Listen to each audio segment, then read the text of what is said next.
pretty good. All right. Good evening, everyone. If you can take your seats, we will go ahead and get started in about 10 seconds.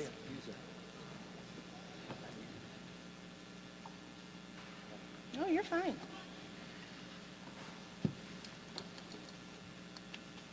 All right. Ooh. Oh, let me fix this. There we go. All right, we'll try it that way. Good evening, everyone. My name is Mandy Remmel. I am the director for Baltimore County Executive Johnny Oshesky's Office of Community Engagement. First, I want to welcome you all here this evening and give a thank you to Principal Castor and her administration for allowing us to present here this evening and being a great host. So thank you to the principal in the back.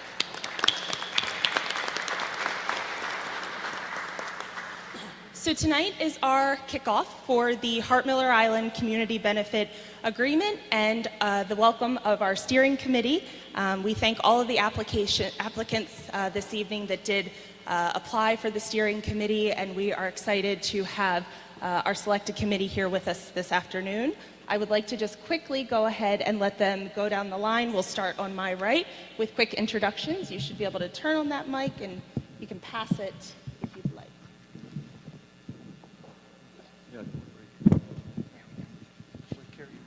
Thank you. Good evening. I am Gloria Nelson, the president of the Turner Station Conservation Teams, which is the community-based association. Good evening. Fran Taylor. I'm president of North Point Peninsula Council.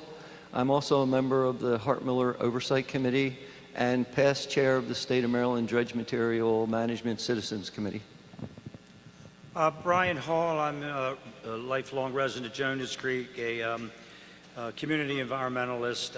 I go back to the beginning of Hart-Miller Island when they were just conceiving it and worked with Norman Stone. I was never on the committee, so I have a little historical insight for you guys. Thank you. My name's Scott Pappas, and I'm the president of the Fort Howard Community Association. And I want to thank everyone here for allowing me to represent my community. Thank you very much. Good evening. I agree with you, Scott. Thank you for having me here. I'm Paul Brilski. I chair the Hart-Miller Island Citizens Oversight Committee and president of the Friends of Hart-Miller Island. And the real claim to fame, I'm Sparrows Point Glass of 1973.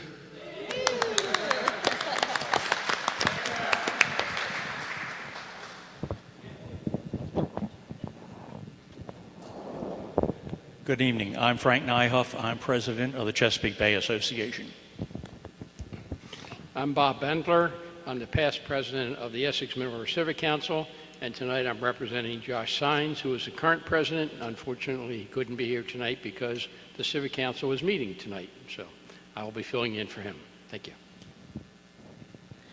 Hi, I'm Karen Wynn. I'm co-founder of Maryland Waterways Foundation. I'm on the Citizen Oversight Committee for Hart-Miller Island and Friends of Hart-Miller Island, Marine Trades Association of Baltimore County, and Commission on Environmental Quality. Good evening, everybody. I'm Sam Weaver. I own Weaver's Marine Service. Next year is 80 years we've been in Back River. I'm also the co-founder of Maryland Waterways Foundation. I'm on the Baltimore County Marine Trades Association, the Hart-Miller Island, and 15 other organizations. So I've been around for a long time. All right, thank you. And as you can see, we have a very robust committee, and community engagement is really a vital part in everything that we do in the county, including this project. So we're excited to have an opportunity to hear from our residents this evening, and this will not be the last opportunity that you have to engage with our committee. When you did come through the door, there was a paper with a QR code that also has a landing page or a web page where you can continue to submit ideas for the steering committee after the fact that they will be able to review. So we will have all of that available for you as well, in addition to tonight's meeting too. So just want to quickly give a run of show for the evening. So we will have remarks by our county executive, our county council member, Secretary Kurtz, the president of Trade Point Atlantic, and our Deputy AO, Samir Sid. So we will bring them up this evening, and following their remarks, we will then have a Q&A for the audience. We will run the mic to you at that point, so we'll give you an opportunity to speak if you have questions specifically for any of our speakers or for any members on the committee as well. So we will do that. We do ask, I know there are a few people here, so we asked if you could keep your comments brief, as we will respect the principal's wishes and close this event by 7:30 this evening. So we are very excited to kick off tonight, and thank you again, all of you, for coming out this evening. And it is my honor to introduce our county executive, Mr. John Oshesky.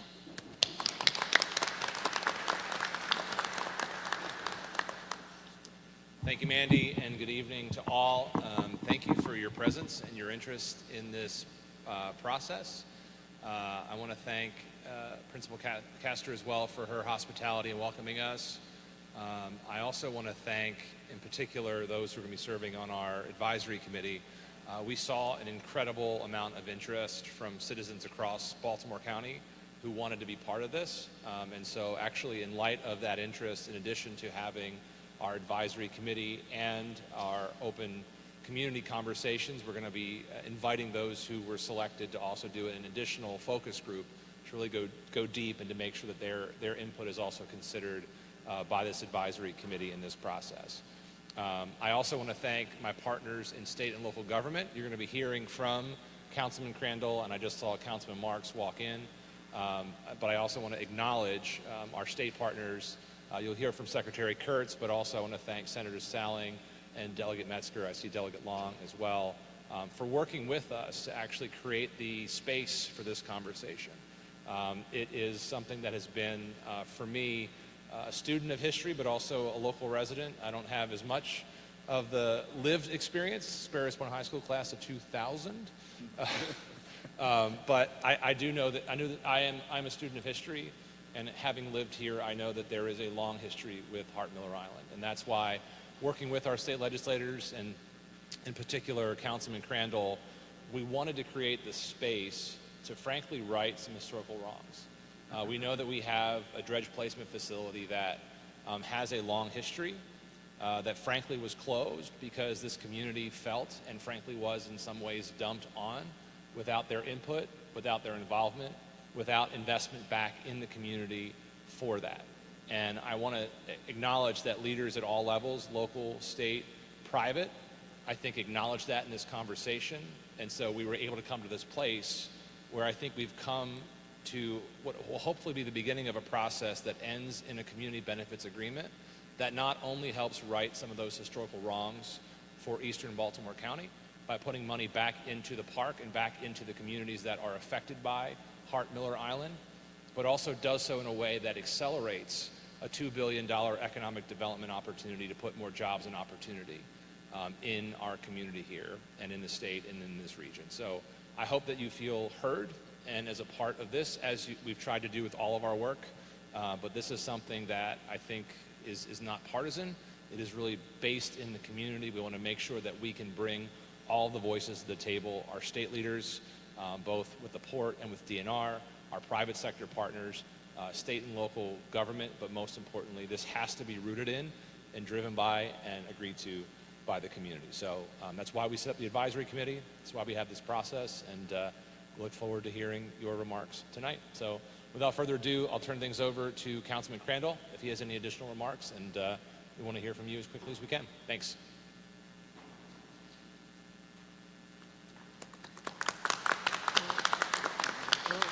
Hi, good evening, everyone. It's remarkable that we don't have elected officials up on the makeshift dais here. And I think that we may look back on this moment as a moment that will stick out as one where the issue of trust came up.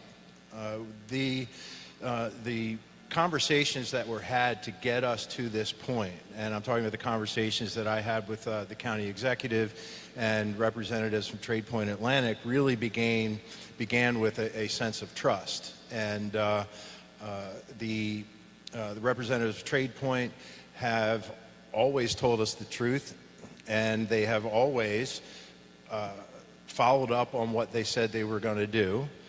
Some things involve a little bit more community involvement and some consternation among the community. We're talking about the largest redevelopment of industrial property on the East Coast. So a lot going on at Trade Point. But they've been community partners. And one of the things that the county executive and I were adamant about when we started to talk in a very quick fashion, because this came up right at the end of the General Assembly session, we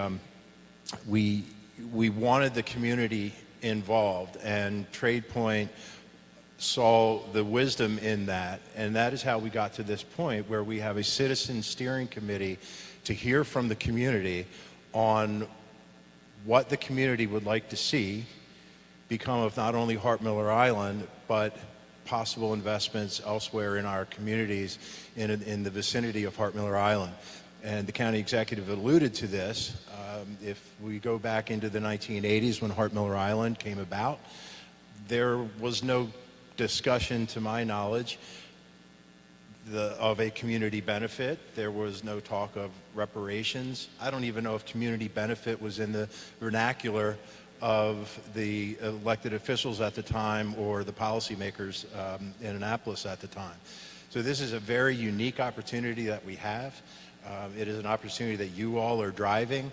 I think someone will talk about the legislation that helped get us to this point, and that would enable Hart-Miller Island to be opened up for dredge material placement. The input that you all have tonight is crucial, because that will then go into the decision-making process that both the county executive and I need to make in order to recommend that we open Hart-Miller Island up for dredge material placement for the Trade Point Atlantic project. This can't happen unless Councilman Marks, where is Councilman Marks? There he is. So if I can't recommend to Councilman Marks and to my colleagues on the council that they approve this dredge material placement thing won't happen. And the only way that I can recommend to my colleagues approve the opening of Hart-Miller Island or reopening of Hart-Miller Island is if we can all get to a point where we have a community benefit agreement, and that is by statute. So that is a promise that was made at the outset of this process. So I was happy to be a part of it, and I think the county executive was right. There was a lot of communication and a lot of goodwill between Trade Point Atlantic and local officials to this point in the right way. So I'm looking forward to hearing your remarks, and I want to thank, of course, Sparrows Point High School, Principal Castor, and the citizens that have decided that they would like to be on the hot seat on a very emotional topic and a huge opportunity, potentially huge opportunity for our community. So thank you very much, and I'm going to now turn this over, and it's an honor of mine to turn it over to the Secretary of Department of Natural Resources, Mr. Josh Kurtz. Josh?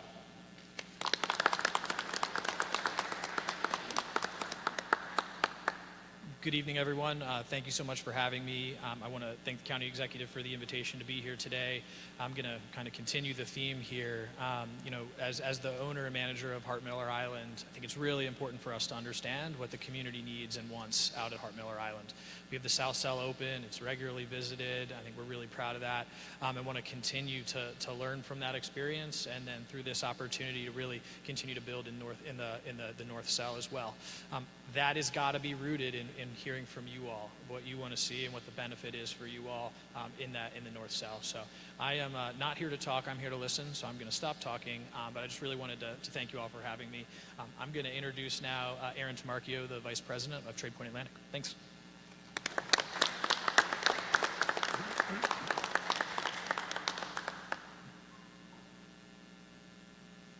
Thank you, Secretary Kurtz, and I want to thank County Executive Waszewski and members of the council and members of the steering committee for your time today and for helping facilitate this.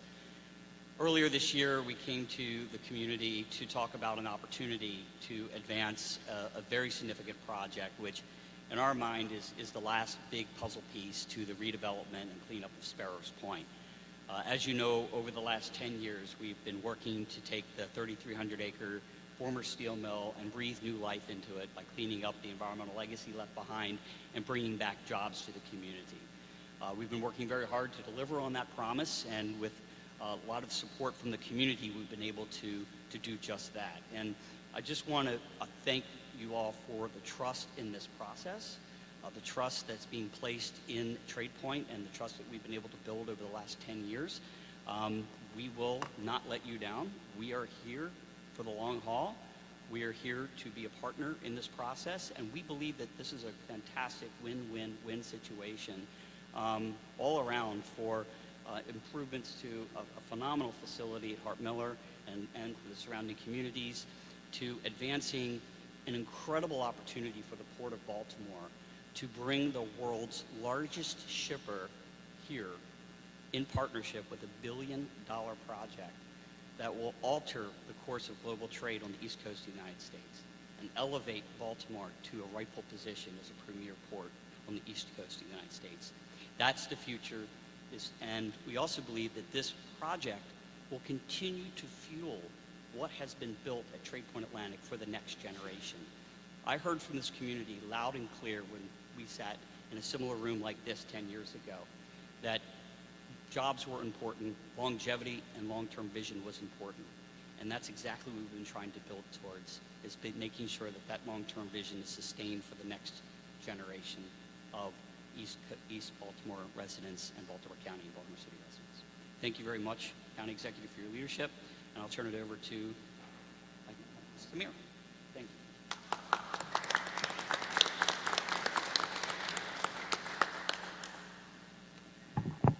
Thanks, Aaron. Good evening, everyone. My name is Samir Sid, Deputy Administrative Officer covering Economic Development and Infrastructure here in Baltimore County. And I'm just briefly going to talk about what the legislation gives us the opportunity to do, what we've done to date, and the process that we're kicking off tonight, and what that looks like moving forward. So in terms of the legislation, which was passed during April, at its core, what it does is opens up a window to negotiate the terms of allowing dredge material to be placed at Hart-Miller Island. And the vehicle by which it allows that is a community benefits agreement. The community benefits agreement has a few parameters that have been identified that will need to be adhered to in order for the island to be reopened. The first of which is that the community benefits agreement is negotiated between Baltimore County and an applicant seeking to place material at Hart-Miller Island. Second, the community benefits agreement must be approved by the Baltimore County Council, which Councilmember Crandall and Councilmember Marks will be a part of moving forward. The third parameter is that the Hart-Miller Island Citizen Oversight Committee, which is represented pretty heavily with our steering committee, must be consulted in this process. And the last parameter is that if no agreement is reached, and if the Maryland Department of the Environment does not approve placement by December 31st of this year, the window to negotiate closes. The second thing that the bill does is it references a sum of money that will support projects that are referenced in the community benefits agreement. The sum of money is currently an item that we're still trying to figure out and currently in discussions with. That sum will be determined in part by the cost of placement at Hart-Miller Island. So those are conversations that are ongoing that we hope to have some clarity on in the next few weeks. And then last thing, there are a few other protections. First and foremost of which is that all standard environmental permitting processes still apply. That includes MDE permit approval and approval by the Army Corps of Engineers. And second is that any placement must occur currently under the legislation by December 31st of 2027. So in terms of what has been done to date, we met with many of you back in early April when this opportunity presented itself and had a discussion like we're about to have tonight. Getting that feedback and hearing broad support for at least exploring this conversation, we then worked with our partners in the Maryland General Assembly to get House Bill 343 passed to give us this opportunity that we have today. And then just most recently, we went through a process to name a steering committee who are to my left and right. And this committee is designed to help ensure that the community is heavily involved in every step of this process.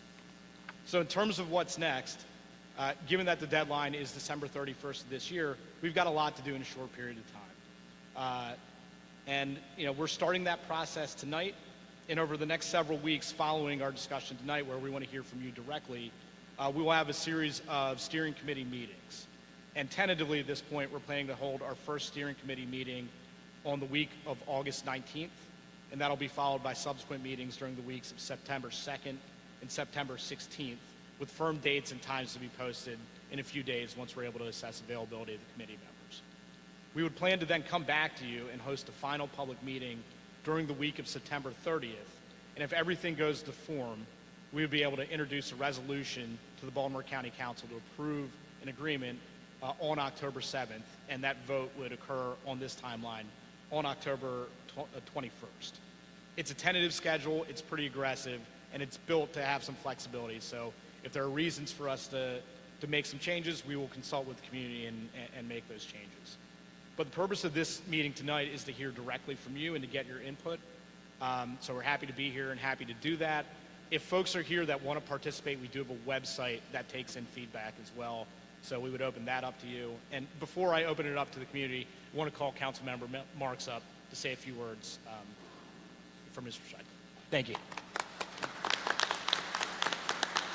Thank you. I'm going to be super brief. I'm David Marks. I represent the Middle River area in the Baltimore County Council. Thank you, County Executive Olszewski, Councilman Crandall, all the members of this committee. You know, I had never been to Hart-Miller Island until last September when Paul and his group took me out there, and what a gorgeous, gorgeous part of our waterfront. You know, from 1981 to 2009, that was the site of the placement of dredged materials, but as Councilman Crandall alluded to, there wasn't that sort of public input. I'm very, very proud of the input that's now being provided, more robust input, and I think it can be a framework for moving forward. So it's great to be here. Thank you to our state legislators who are also here and all of you participating.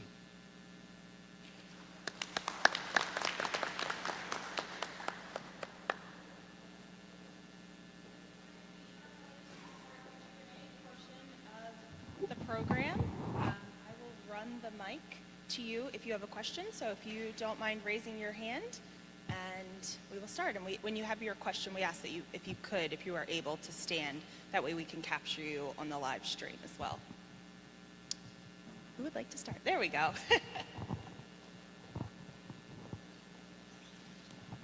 Can you hear me?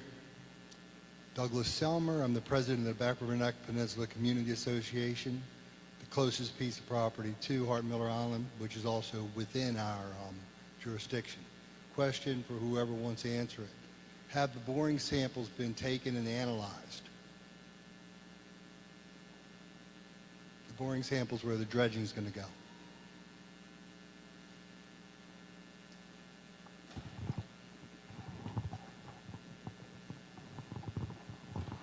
Thank you for the question. Pete Haid, Vice President of Environmental for Trade Point Atlantic.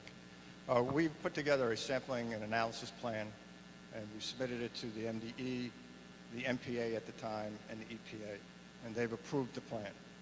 We have implemented that plan, and we have about a third of the results back. So it's still going to be another maybe month before we get all the results back.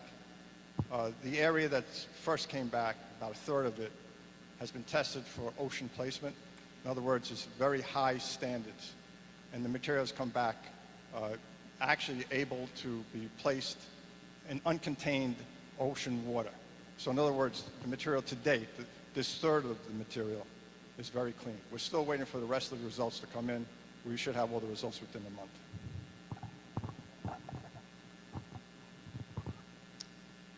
Next question, right here. My name's Henry Hutton. I'm a member of the Holly Neck Conservation Association.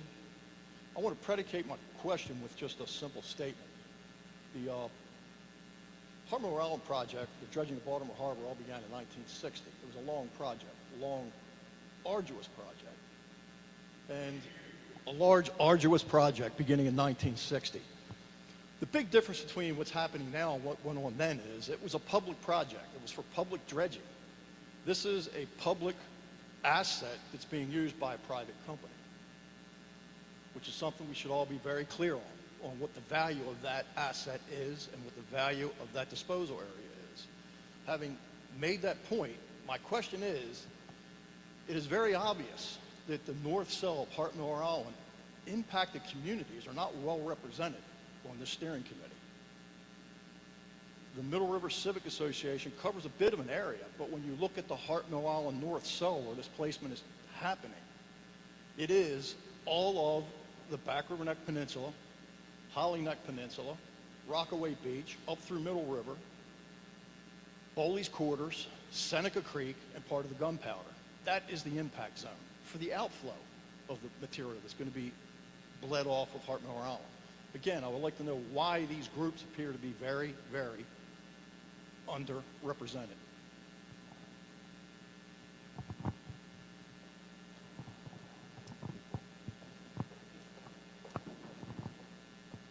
Sure, I can take that, and thank you for the feedback.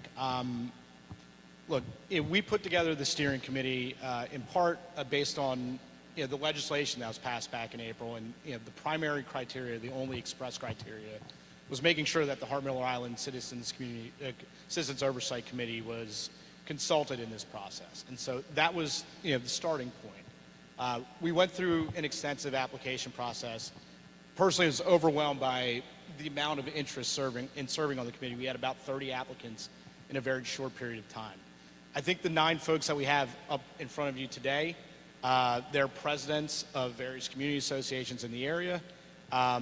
We also don't intend for the steering committee to be the only source of public engagement through this process. That's why we kicked this off with a community meeting to start to hear directly from you. I referenced the website and an email account that we've created to take in feedback from the surrounding communities as well.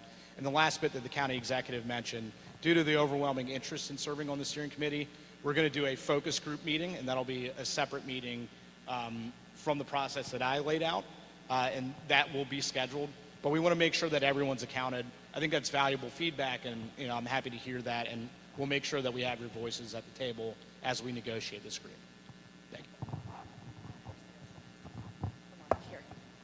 Thank you. I want to thank everybody for coming out. I'm Senator Johnny Ray Salling. I believe there'll be good representation. I can tell you why. We have 2 councilmen here from 2 areas of Baltimore County that are representing the area. But I think the council are going to be having a good say about this also with this committee. This committee is diverse. It knows a lot. It's done a lot.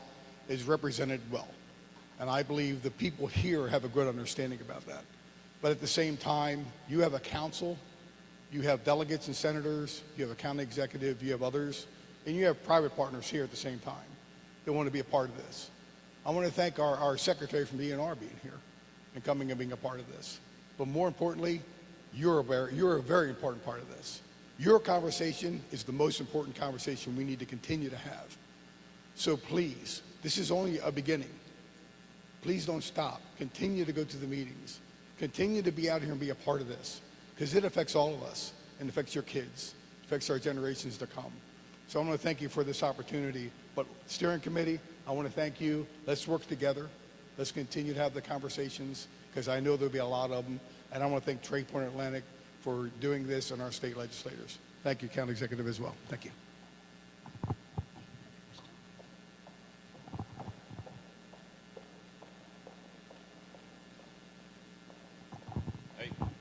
Hello, I'm Joe Corcoran, the president of the Baltimore Bird Club, and I'm on the board of the Maryland Ornithological Society.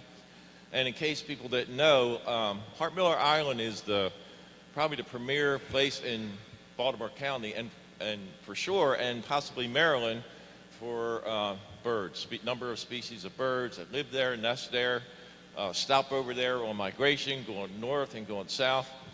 And we're very concerned. We want to make sure that as this dredging process occurs, that a number of these species aren't affected. There are some really good species that have taken up habitation there, and we don't want them affected.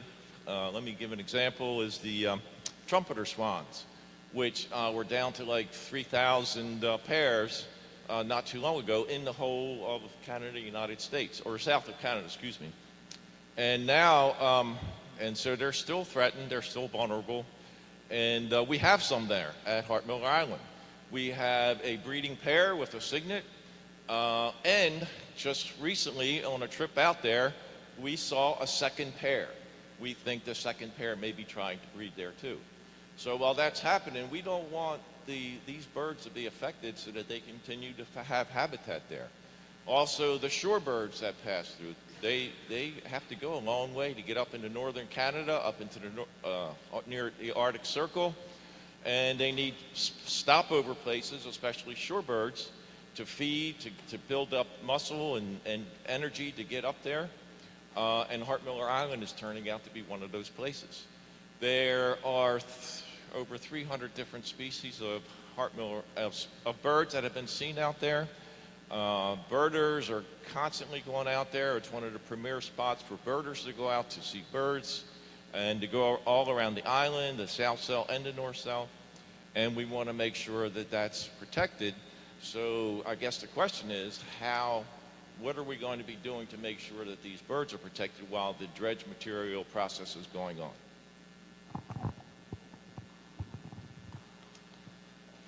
Does someone want to, do you want to take that? Okay.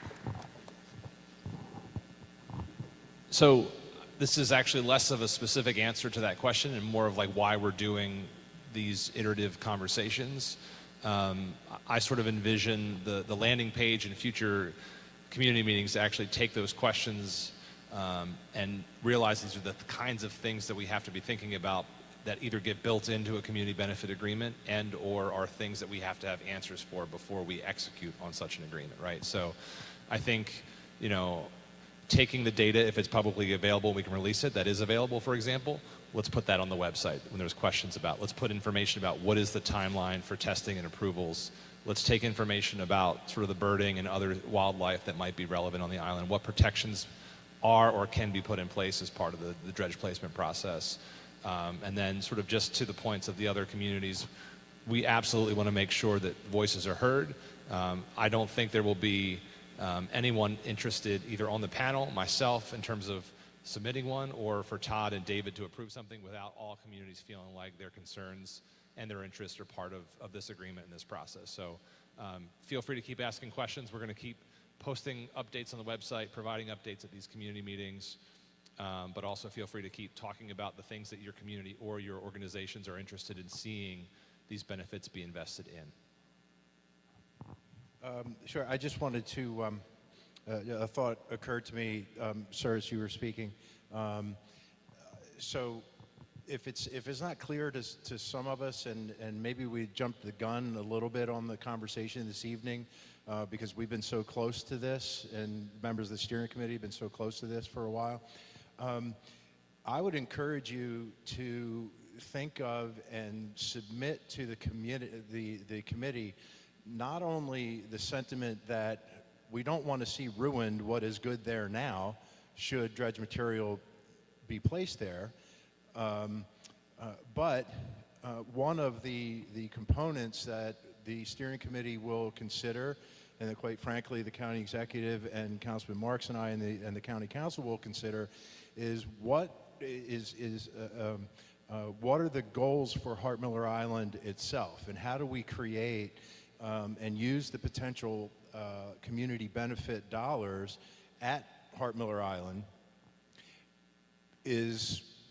Are there ideas that you all may have in terms of habitat creation or certain species of plantings? And I'm getting way outside of my area of expertise. I'm really not an expert in anything, but these are the types of things that you all should be considering to submit as far as what your version or your vision for your particular interest would be for the island. And then I also want to talk about the representation that's on the steering committee. The folks up here, I was not involved in the selection, but the folks up here all have a historical and environmental knowledge of Hart-Miller Island, and I think that was part of the reason why these particular folks, out of the 30 or so that applied, were selected. However, just because they represent a certain community doesn't mean that other communities are excluded from the community benefit agreement. They, along with the elected officials, will certainly take into account every idea that comes from areas from the vicinity of Hart-Miller Island. So I would expect the community leaders here to advocate for their communities, but that doesn't mean that other communities are shut out from the process and their ideas would not be considered. I just wanted to make that clear. So yeah, that's what I got. So Mandy. Thank you. Thank you very much. I think you had a question here. I have several questions, and hopefully you can answer this. What I was explaining to the way this was the reason this come about. Hart-Miller Island, that cell is like a dish, like a dog bowl, and it holds water.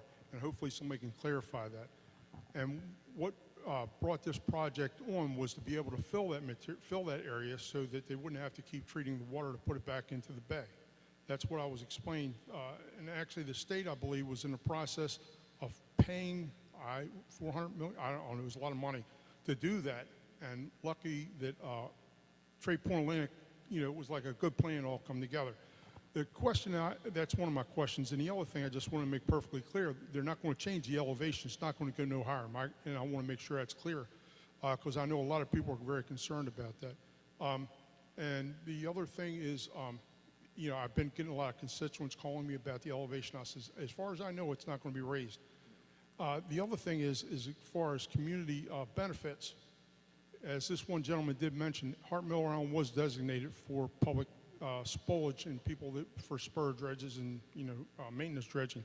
One of the things that I would like to see put in place with this, that there would be maintenance dredging on the creeks around here because there hasn't none probably in the last 15 years, no maintenance dredging.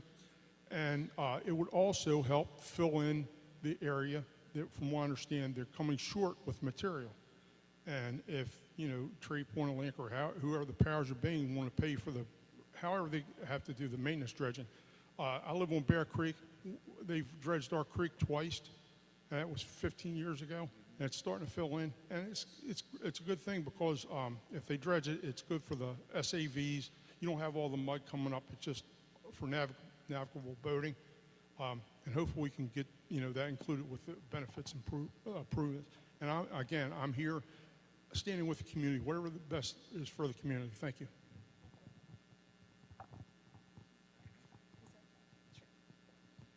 I can take that first question on the dish question. So the way that the island was originally set up was diked, and so there is depression, and that's where existing dredge capacity is. And so when it was closed, there was existing capacity for dredge placement as of when the island was closed. And so it still exists in that function, right, with the higher perimeter, with the area for dredge placement. And then to the second point, there are no conversations about raising the elevation. This would only be within the existing capacity. And the maintenance dredging that you referenced, Delegate, can very much be part of a community benefits conversation for our residents as part of this process. Question? I'm going to go here since I saw this hand, and then I'll come right back to you, Linwood. Thank you. My name is Mike Myers. I'm a past president of the Back River Neck Community Association. We've had a meeting here with some of the Trade Point representatives. It turned into a very colorful meeting. Most of our members were not excited about the reopening. I don't think anyone even cares about a community benefit agreement. This was supposed to be closed in 2009. Everybody in my community, or many people in my community, have no interest at all in a community benefit agreement. So I just wanted to make that point clear going forward where Back River Community Association is at this point. Thank you very much.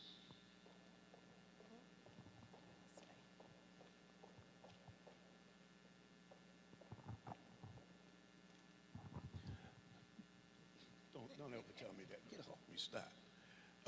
Good evening. Here's what I'm taking away from all of this. It's, let's say 200 people here. And you got well, we'll say 200, just to keep the conversation going. It's probably 15, 20 community organizations here. We came to the last meeting. It was colorful. It was excited. I asked, would they bring this to Turner Station? Everybody said yes. What's got to happen? You got to get the people behind this. It doesn't matter if this passes and it moves on and the people is left out of the process, they're going to think they've been hoodwinked. We got to motivate people to come out. And see, people follow leaders. When you see a good leader, they're always going to have something. Turner Station, Water's Edge, and Carnegie Flats. 3 fingers. Whenever we have a meeting, I don't know why they don't come. I don't know if they wasn't invited, and I'm not going to stretch it. But what we have to do, you got to get the people involved. Trade Point Atlantic is not going anywhere. It's here. It's here so much that when that bridge collapsed, it shook our community. No one came. We can get past that. Every night we hear the steam engine pulling that metal over Trade Point, and when they cut it loose, it falls. We are into this. We have to change the mentality of what we do, because this is going to be long term, because we got a couple things going on at the same time. You got the Superfund. They're going to do demolition on the bridge. People are saying, are they going to take all 3 projects and put it in Hart-Miller Island? I don't think so. But what we have to do, we got to bring these meetings to the community, and Baltimore County and the state got to hold the mic and let the people ask the questions. This is fantastic, but it's not worth nothing if the people don't see the value in it and they be part of it. I rushed all day long. I said, I'm going to get here early because it's going to be really crowded. Does this look like interest? Now, let's be honest. Does this look like interest? We have to get the people to get behind this, because we all sharing this water.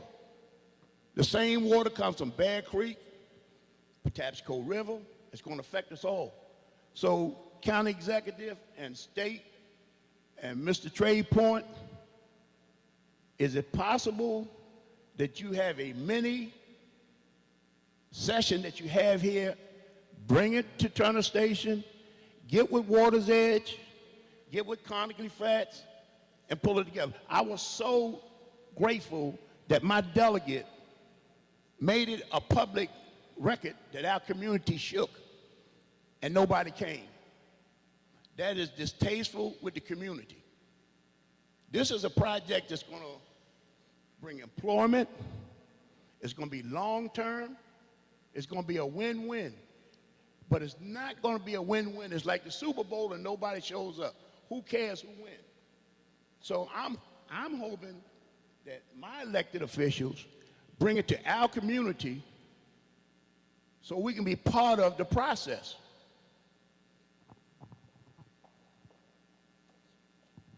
And so I'm happy to talk about that a little bit, Mr. Jackson, and let you know that we are making sure that we get the word out to the residents, especially in regards to this meeting, as well as future meetings and public meetings. We are not, we haven't set the next meeting dates or meeting location for the next public meeting, so we will definitely take your feedback into that.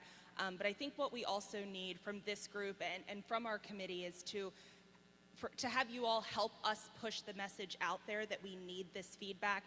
The state and Trade Point and the county, we're continuing to push that out there, and we've got our landing page now where we want to hear your ideas, we want to hear the good, we want to hear the bad.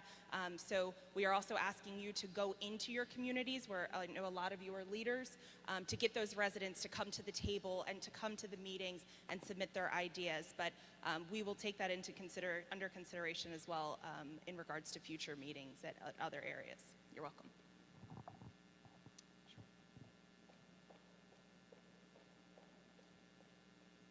I saw his hand first, so I'm going to go back here. Should have worn my tennis shoes, everybody. Hello, everybody. My name is Keith Taylor. I'm president of the Sparrows Point North Point Historical Society. And I'm just curious if there's any MOUs out for the 100-acre containment site.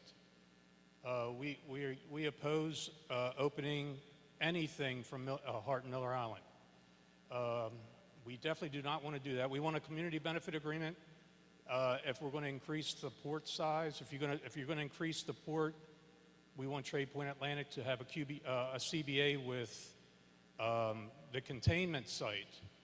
We do not want to drag that stuff in barges through 4 creeks in the bay and then dump it into Hart-Miller's Island, which is flourishing. The north cell obviously is pretty weak, but the south cell is, with all the birds and everything else, it's beautiful over there. So we were just curious if there's any MOUs on the containment site for the 100 acres. We want that muck and mire to be put on Trade Point Atlantic's property, not in Hart-Miller's Island. Thank you.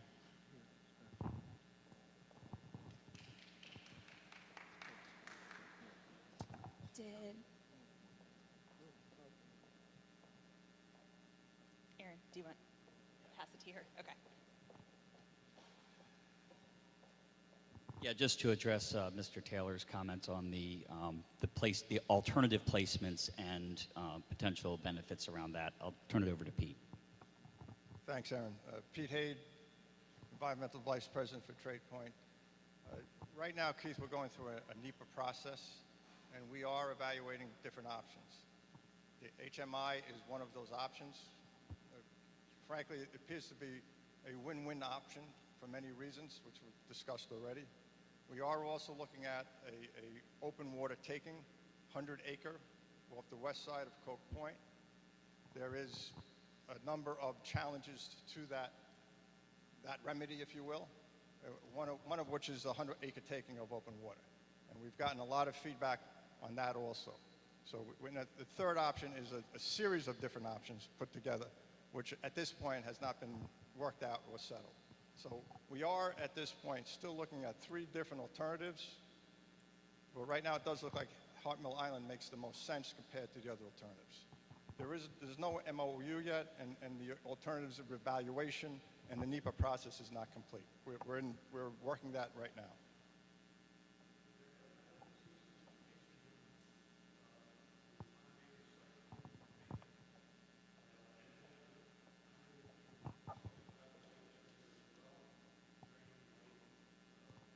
High head reservoir, which only be one of the challenges is some of these multiple solutions are only be able to take a small portion of the material.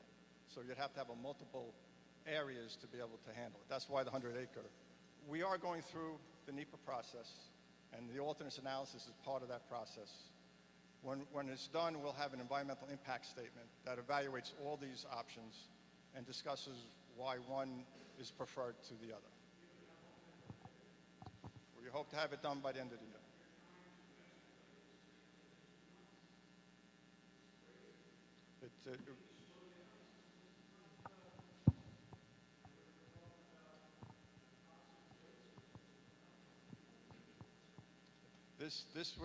HMI is being reviewed as one of the options. The legislation allows us to consider this option, evaluate this option, and get feedback. If a community benefit agreement is not signed and finished by the end of this year, then that option goes away. And that's pursuant to the legislation.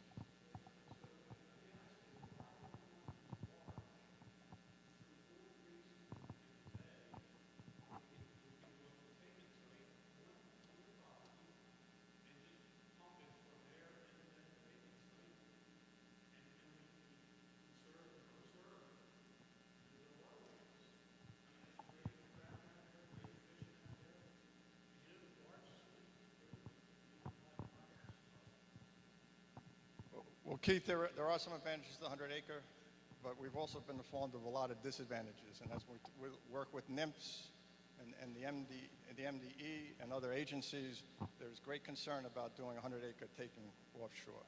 So at this point, we're in the evaluation phase. We are receiving people's comments on HMI. We're also reviewing the impacts of a 100-acre taking offshore of Cove Point. So at this point, we're still in the review process.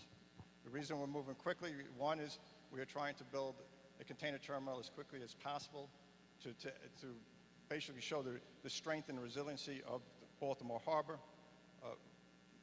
and to get the container terminal built, and because the legislation has stipulated a time limit on this process.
Keith, thanks for the insight. We are evaluating all these options, and all these options are still real. I would say, and we may have some representatives from MPA could back me up on this, is that the process of moving dredge material through the harbor is a safe and sound method, and it can be done without spilling the material into the open water. Thanks for your comments, Keith.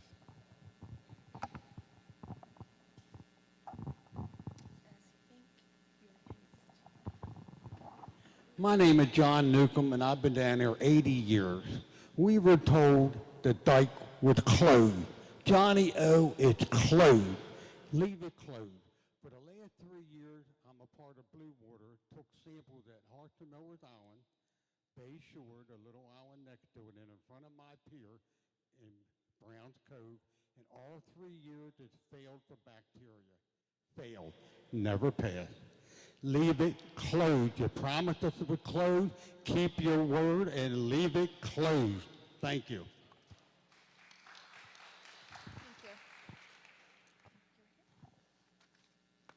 Doug Selmer again. Your landing page. Comments that are put on the landing page are clear and open, no editing. Okay. Then everybody's talking about the benefit agreement's got to be done by a certain date. Well, people sitting over here, our legislatures can change that date just like they said it to begin with. Because what I'm hearing is that by the time you've got your benefit agreement together, you will not have all your boring sample results. You won't have the NEPA documentation done, so you're not going to know what you're going to put in there and what the environmental impact's going to be. I think you need to take a deep breath and slow down a bit. Thank you.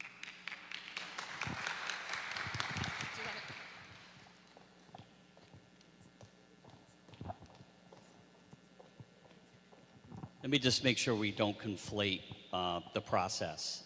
There is the process to be able to work a community benefit that would allow the Department of the Environment to accept an application for placement at HMI. That application for placement will go through a rigorous process that will evaluate the quality of the dredge material, that will have a series of public meetings to talk about the permit that would be required to place the material, engineering and design. There's a whole nother process that has to be kicked off that will involve a community conversation around the placement of that material at Hart-Miller Island. So this conversation, this community benefit conversation is to seek feedback on potential benefits the community would like to see through a fee that would be paid to utilize the facility. The rest of the process will play out if there is a potential to utilize the facility. And again, it will go through a very rigorous testing and public input and permitting process to place material. So there's two separate processes. that are going on. And the other one, the placement process, will take a much longer timeline than what we're trying to accomplish here. Just a few other thoughts and observations. One is the legislature doesn't meet again until January. They don't end their sessions until April. So the law that is allowing for the conversation will have lapsed before the General Assembly reconvenes. So, and that's fine. Look, we said when we had this meeting, when there were 200 people at the volunteer fire hall, this is just to have the conversation. We're not walking in with any preconceived notions. We want to make sure that all of the questions are put on the table, all of the positions, whether you ultimately are walking in predisposed to saying no matter what, saying yes no matter what, or genuinely coming in with an open mind about what we can do with this opportunity, that's fine. So this is really about having those engagements. We will be moving these meetings closer to Turner Station along the Holly Neck Peninsula. We will make sure that we are accessible to all, in addition to the live streaming, the ongoing comments. We will put as much information out there as we can. I just want to say, I live in this community. I experience the water quality stuff myself. I don't want to see this not be a net benefit. I do not want to see this not be a net benefit for my daughter and for my family. And so I think we should explore, to the councilman's point, whether this is not only not harming existing quality, but using this as an opportunity to invest, to improve water quality, to improve species and wildlife. If we're not convinced that those investments do it, we don't have to agree to the community benefits agreement, and this process doesn't have to happen. We can go back to having Trade Point just looking at the off-site placement and the offshore of Coke Point.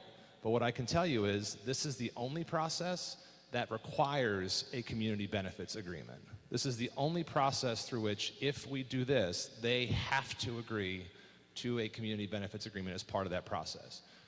As a community, we may decide that's not what we want. That's what these conversations are for. That's what the feedback of the advisory committee, the focus group, and from all of you. So we're not walking in with any preconceived notions. We genuinely want to have the conversation. We think it's worth exploring, and I trust at the end of this process, we'll make the right decision for all of the county, the region, and the state. There's a comment on that as well from one of our steering committee members. Just because I'm sitting up here as a committee member does not mean that I have done away with my responsibilities, okay, my commitment to my community. I also want to share with everyone in this room and everybody out there in TV land that I have the utmost of respect for the people that are in this room. They are trying their darndest to create something that has never been seen before in the United States. And they have done a phenomenal job environmentally, cleaning up the brown fields over there that were horrendous. Absolutely horrendous. Probably one of the worst sites in the United States. They've turned around and brought industry here. And we're talking big international heavy hitters, one of which is McCormick. McCormick's got a building over there you could get lost in, literally. It's a cavern. And I know one thing, McCormick is not going to invest knowing or even doubting that their employees are going to be in an environment that would pose one iota of a threat to their health. I also believe that there's going to be many people in here that are going to think that these people on this board, or this committee, I say, were cherry-picked, okay, to just fall in line with the politicians, the people with all the money, whatever. No, we're community advocates, and that's why we were chosen for this.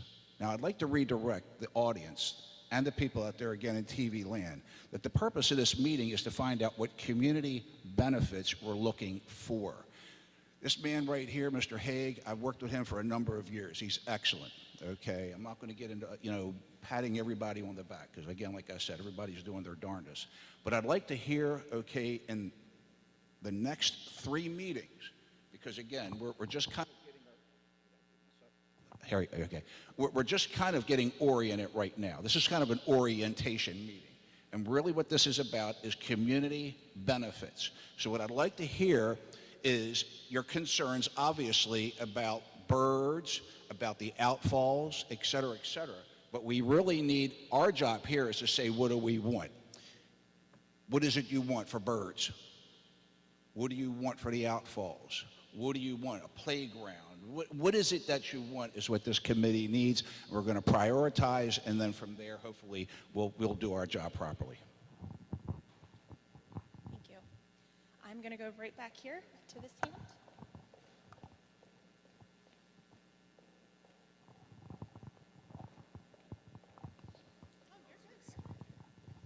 Good evening, ladies and gentlemen. My name is Russell S. Donnelly, representing Southeast Communities Against Pollution. Been a long-term watchdog in this area just celebrated 55 years volunteer service as of this Earth Day. 42 years in the trenches. First one that ever took a tox sample from outside at Bethlehem Steel Corporation back in the day. Haven't stopped since then. Most of the political leaders and all know me. I'm not opposed in any way for the expansion, the dredging, or the boost for Trade Point Atlantic. What I do have concerns with and strong is the methodology. I was on the original Hart-Miller Island Oversight Committee, one of the first 14-member panel with Norman Stone, etc., before they ever opened it up. They had concerns about that then, because if anybody read back or go back and dig in the records, engineers' reports, they didn't have enough clay surrounding the inside of that first 25-foot elevation. So what they did was take the 3 feet out of the bottom. They started loading it before they ever replaced any clay. Check the engineers' reports. I was there. So the whole thing is, going back 2009, it's not by accident. That was under legislative law that Hart-Miller Island containment no longer was a containment. It's a registered DNR state park. That's why there's a permit necessary. If anybody disagrees, please step forward. But that's how it sits. That's why you have to go to the General Assembly first to even talk about opening it. So, on the other hand, knowing I have the reports and geotechnical chemical analyses and water reports dating all the way back to when the Coast Guard was the one taking the samples in the Patapsco River Basin. From there on, it was USACE, United States Army Corps of Engineers.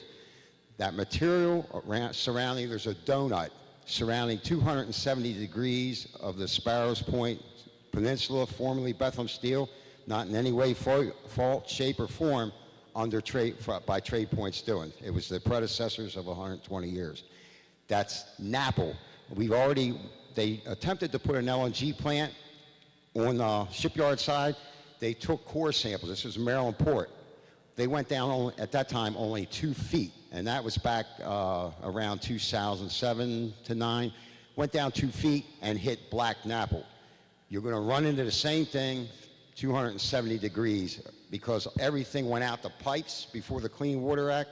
Everything went out the stacks. There was no pollution controls.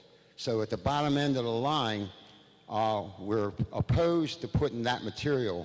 Once you get past 4 feet, you're going to hit the NAPL, and it goes down. You have to go down 12 to 20 feet, 22 feet by best estimation to reach that 50-55 mark to put these 1280 Panamaxes and larger in there. So all that said together, we would like to see, introduced by Trade Point Atlantic in 2017 when the permit was raised to 1 million cubic yards, the 6 billboards that showed the blueprints for the on-site containments. The only thing we want to see added in on top of that would be epoxy resin polymer, which is used globally now to freeze in place, chemically and atomically bind all metals, hazmats, and toxins. That would solve your problem. You wouldn't need barges. You could just you'd need a barge to put the pump on, but you could hydraulically pump it right into the containment. And of course, by the port's needs and other these large Panamax, you can raise the height of that, like they're doing at Cox's Creek, but that's not what they're going to use it for. Might end up with that for these large ships, so they can unload from the top and from the side ports. It's not science. It's just a basic understanding. This is a simpler way for you to do it. No risk to the water. That's what I'm here about. 53 years volunteer service altogether, 55 years tops before I ever started active. Don't want to see 1 teaspoonful of that deposited, which is some of the most toxic material on this planet. This is one of the worst sites. So you're going into it. I can already show you the reports and the locations of every skeleton on that property. That's what I've done, volunteer for the last 42 years. So this thing is, we want to see Trade Point move ahead. We would like to see the life in the creeks, Stony Creek and the Pataska River Bay Basin and the Upper Bay at large continue to heal. We got a C+, we got a long way to go. So the whole thing is, this needs careful consideration. Sure, MSC, you're going to make the contract that's a biggest economic boom in the state of Maryland. And so all said and told, we want to see everything progress in a positive direction. We don't want to hastily act by any way, shape, or form and cause setback. Because here's the thing, what kind of community benefit amenity could you give to replace all the life in the waterways again by what's buried down there? And I can show you the records from EPA, MDE, USACE, all of them. I have 39 cache tubs that holds, I'm the core data collector because I'm one of the expert witnesses registered in the federal, state, and local courts for Sparrows Point. Thank you for your feedback.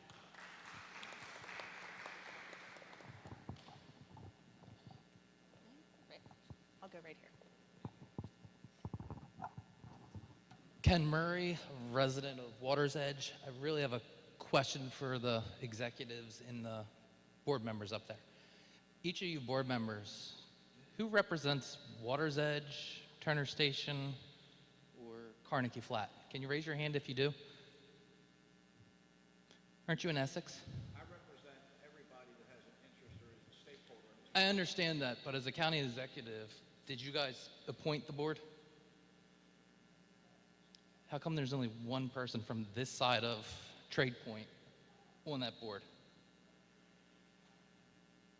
If you're looking at Trade Point, you're an island here. Altogether, you have 3 communities there, and I see one person representing that.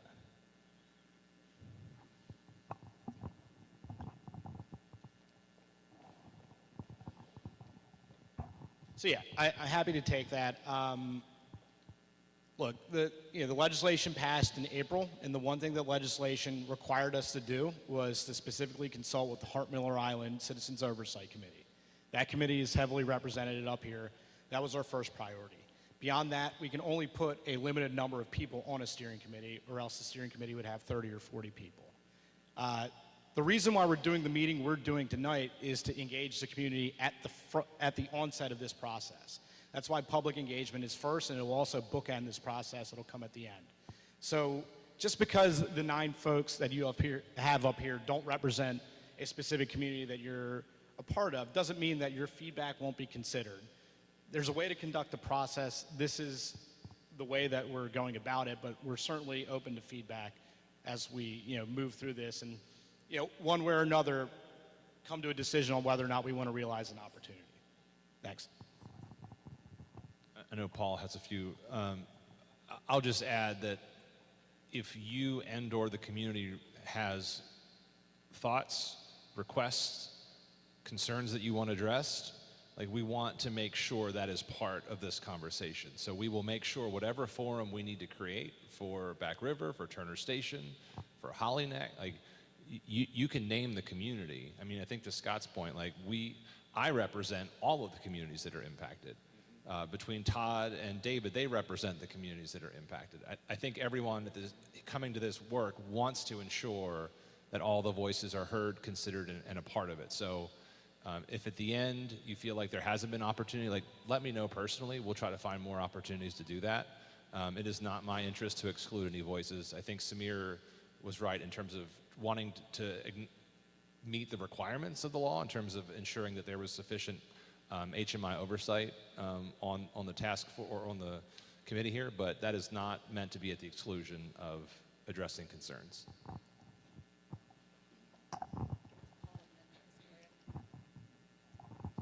Good evening once again. Because I am, as you see me, representing the community of Turner Station, I represent everyone. I am not isolating myself at all, and I can assure you as a member of this steering committee, I will represent well. There's no political ties. There's no in-the-pocket anything. I'm concerned about the residents, the constituents. We advocate very strongly, and I will continue to advocate very strongly, and you all know me. Yes. I will do that. So don't think you're not being represented, because you are. Thank you. Wow, I couldn't have said that any better. With all due respect, sir, I grew up in North Point Village, lived in Edgemere for a couple of years, currently live in Pauley's Quarters. I represent one community, though, and that's the community of Hart-Miller Island. I've been, and I will come to your organization and any other organization that they'd want me to come visit. I want to hear, I want to know, I want to understand. Because the last time I was here and we talked about Hart-Miller Island, I was in the back. I was a senior in high school, in the back, way in the back, because the place was filled. And Frank Hammond was up here. Talked to Frank later. He said, I didn't think I was going to make it out the parking lot. I said, I didn't think you were either. And Norman Stone was up here, and the place was crazy. You know, typical Dundalk as far as I'm concerned, okay? I don't see that. I think you have a great point, sir. I don't see the people here. I expected more. We need to hear what you want out there as a community benefit. Now, your communities might want stuff too. That's great. I want to hear what Hart-Miller Island, what you want out there. Frankly, I've only heard one person say that, Mr. Corcoran. Okay? I'd like to hear more. Been involved with Hart-Miller Island for over 30 years. We're 40 years, the longest established citizen oversight committee in the state. We got no community benefit. Never have we gotten a community benefit. Okay? The COC, there's a lot of, we were supposed to have 12 members. We only have 5 because people, I guess, don't care much about Hart-Miller Island. I think it's important that we hear from you. Very important. You know, I sure to hell didn't think I'd be listening and be up here when in 1973 we fought against it. And in 2009, with the help of Tom Crone, we made sure there was legislation to keep it closed. Now I'm here listening to what there's going to be dredge put on Hart-Miller Island. But that's not my role. That's not the goal of this meeting either. The goal of these meetings is understanding what community benefit. It's a real simple math. What are we giving up for what we get? I want to know what we're going to get. I need to hear. We need to hear from every one of you. Thank you. And thank you for the opportunity.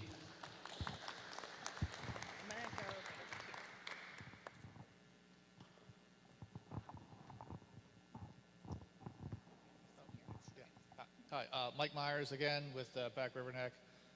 We've had our community engagements, and we did discuss some of these issues, and we kind of came up with 4 buckets of concerns for the community benefit, or for the project at whole. The first thing that everyone kind of expressed concern about is the health and safety of the community.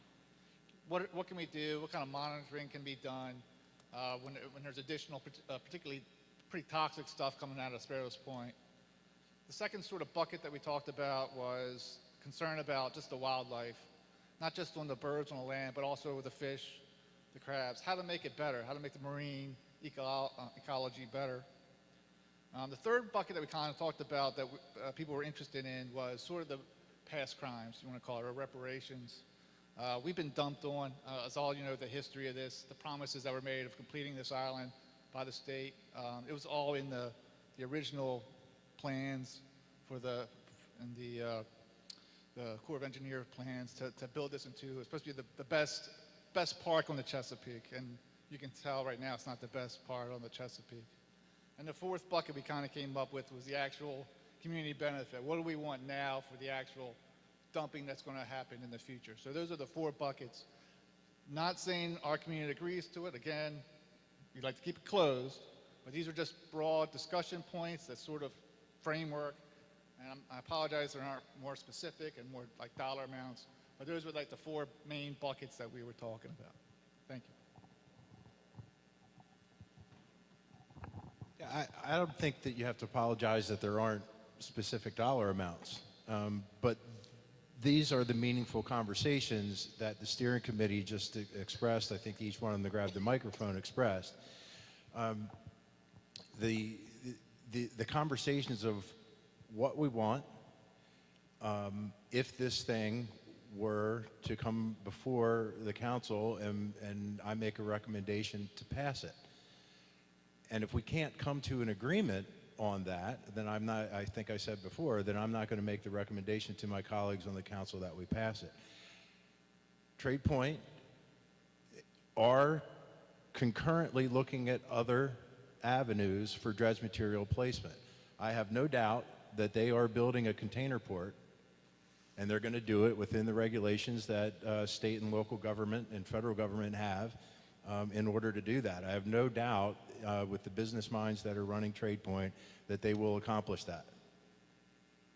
The interest that I had and why I thought this was worth the community's consideration is that if Hart-Miller Island is opened up, Trade Point realizes significant cost savings. They do. They save a ton of money by utilizing Hart-Miller Island and not having to build a dredge material containment facility on their site. So that savings can be turned into community benefit. And we are not talking about one playground. We're talking the potential of millions and millions of dollars for use not only, as Mr. Broski alluded to, not only for amenities and improvements at Hart-Miller Island and complete the island to make it really a one-of-a-kind national gem. That is the potential of that location.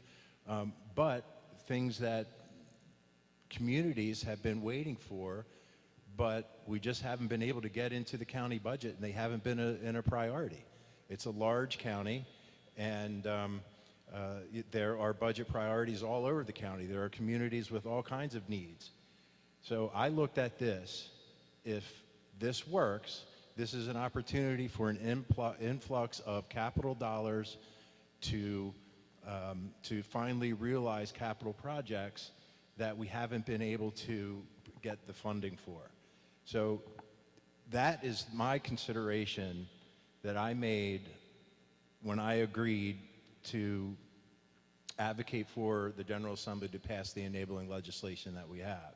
So that's a consideration that I'd like you all to bring to the table. And I realize this is the first of a series of these meetings. But what would you like to see not only at Hart-Miller Island, what would you like to see in your own communities? Knowing that there's no guarantee that what you want you're going to get, and there's no guarantee that this thing is going to pass when all is said and done anyway. But we have to have your input in order to make those decisions.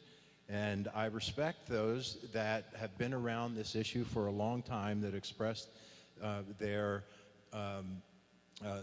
opposition to opening Hart-Miller Island back up. I completely understand that argument, and that position is also going to be taken into account if we get to a point where there's something that can be introduced to the county council. So I just wanted to make that known, and I really, as I encourage the gentleman that spoke about the birder destination that the island currently is please start thinking about how money might impact your community in a capital fashion, meaning what do you need dollars for to build something, to create something that we don't have? And again, not only for Hart-Miller Island, but for communities, because without those projects, we can certainly, we will not realize those projects in our community or even have the opportunity to discuss the potential of those projects in our communities. So I would just encourage us to have an open mind towards this. No decisions have been made. Everything that has been said here tonight, there's been no secret deals.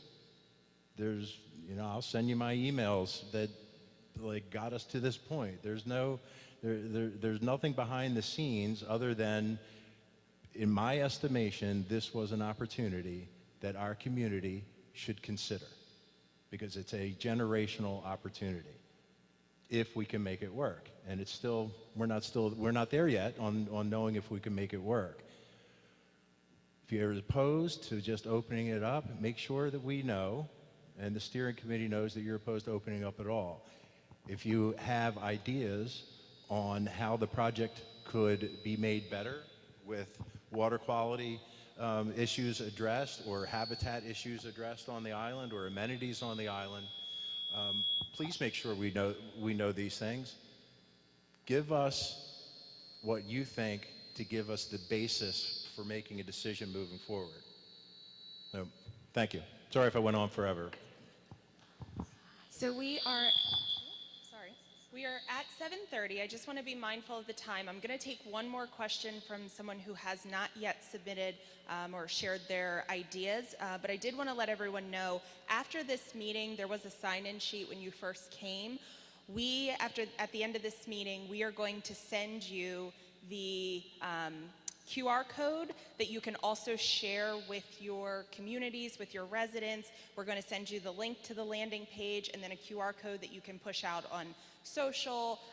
And again, that information as well as the schedule and everything will be updated within the week for the next upcoming meetings. So everybody here today, if you submitted your email onto that paper, you will get this at the end. And then we'll also be able to, I know many of you hold community meetings, and again, we're open to having continued conversations to come to your meetings and share this information as well, so that way we can make sure we get everyone's feedback. So I'm going to turn it over to you for the last feedback question. Ed Kreiser, North Point Council. Is that too loud, Linda? I think it's safe to say that most of the people in here are representing some kind of community group. And listening, I hear a lot of, input that was into this meeting. And I think there was a lot of good input. Maybe not what they're going to build or what we can build, but I think that there's a message out there that the cart's before the horse. The environmental impact study we were hoping would be done. It's not done. So we don't know, Pete, I was really hoping for a map and you were going to show me what a third of the, drillings we're doing. These are the unit groups. I know you have a list of things we want. We also don't know how to ask for what we want. There's a way around, I mean, if you're here to a little bit odd, but nobody knows to ask for, and especially on the Lower East Side, you're getting stuff. So it's a question, everybody's here with one another. These groups have made good points as far as, where we're all down here. So I think you're going to take a lot of ways in this meeting or where we're all down here and have to address it, the idea of get, the people out if you want one specific project. So that's all I have. Thank you.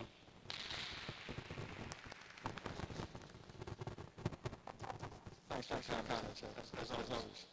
One point I want to emphasize is we have done a lot of testing of the dredge. It's ongoing. We broke up the dredging units to 28 different units. Each different unit got a series of losses. So that's us. We get very thorough information. It's a huge effort. It's ongoing. We'll get the information soon. I do want to emphasize, even with a sign, Mike, to your question about safety and health, even with a sign that's settled community benefit agreement, we can't just take material to the island. We still got to go through yet another permitting process that considers all the questions that we're not here for, which has to do with environmental impact, health and safety, how material is moving through the harbor. That's another process. This is just first step. If this is successful, then we still have to go through that process. It considers all the environmental process.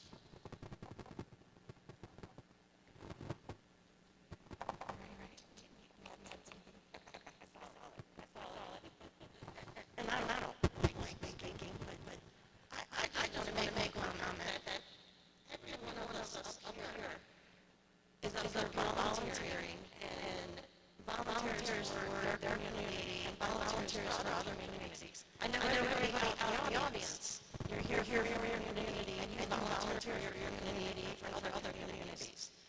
I know myself, Sam, Paul, I don't want to leave Fran, everybody out here has been in like all of your communities and how clean up our communities and how fundraise in your communities and how fight for your communities.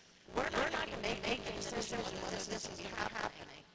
We're not making a decision of where the money is going to go. I'm not saying you guys are going to get this money. We're not doing that. We're just trying to help guide the process and take everything in and bring it together. And we need everybody to come together with this and come up with your question. There is, okay. I was a school teacher and I didn't get hearing this when I was a student. There is no stupid question. There is not a stupid question. And that was one thing that I prided myself as a school teacher in taking. I got some really bizarre questions. And I had worked hard to make the question back around to subject matter of what we were discussing in the first grade and in the third grade. There is no stupid question. You're not going to know unless you ask, unless you bring up your concerns. And that's what we're here for. What everyone here is here for. And that's just make that very clear. Okay. And while I know some questions have been answered this evening and some have not, again, this is where we're going to go back. We're going to find answers to those questions. We're going to wait for results. We're going to make sure that we post all of this on the landing page. We will update that frequently. We'll continue to get questions as they come in, provide answers as they come in to resident questions or ideas. Again, so